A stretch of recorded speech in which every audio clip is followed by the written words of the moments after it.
Mövsüm başladı, qiymətlər artdı. İsmayıllı rayonunda turizm mövsümünün başlanması ilə istirahət və xidmət sahələrində qiymət artımı müşahidə olunur. Xüsusilə meşə ərazilərində fəaliyyət göstərən kafe və istirahət mərkəzlərində samavar çayı xeyli baha qiymətə təklif olunur. Bəzi yerlərdə qiymət hətta 50 manata çatır. Bugünkü gündə dostlarla oturmuşuq, bizə sərf edirdi, yəni adam sayı çox olduğuna görə 50 manat samavarın qiyməti mürəbbələrindən birlikdə.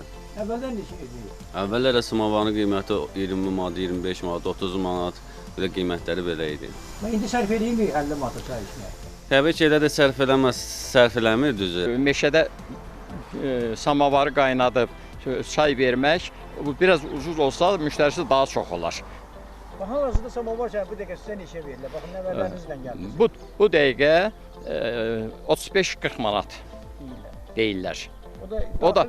O da baxır, yanında mürəbbəsi olsa, o 50 manata, müxtəlif mürəbbələri ləpə qoyanda 50 manata gedir çıxır. Bununla yanaşı rayonda kirayə verilən fərdi evlərin və koteclərin qiymətlərində də artım müşahidə olunur. Ev sahibləri bildirirlər ki, qiymətlər evlərin şəraiti, otaq sayı və təqdim olunan xidmətlərə uyğun olaraq müəyyən edilir. Əvvəlki illərə baxdıqda qiymətlərdə artım var. Buna səbəb kommunal qiymətlərin artımıdır və digər səbəb isə koteclərin və frame tipli evlərin komfortundan asılıdır ki, bu da qiymətə artıq öz təsirin edir.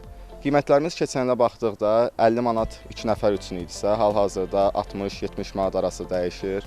Həyət tipli evlərimiz hal-hazırda 50 manatdan 80 manata kimi hovuzsuz, basensiz evlərdir. Basenli evlərimiz də var. 2 dənə nömrə 8 nəfərə qədər eyni vaxtda qəbul eləmək üçün onlar 150-180 manat arası dəyişir. Ev sahiblərinin sözlərinə görə rayona gələn turistlərin sayının artması da qiymətlərə təsir göstərən əsas amillərdən biridir. Ümumilikdə bölgədə turizm axınının artması qiymətlərin formalaşmasına birbaşa təsir göstərir və bu tendensiyanın davam edəcəyi gözlənilir. Rafiq Həsənov, Kəmal Əlimradova, Xəzər xəbər.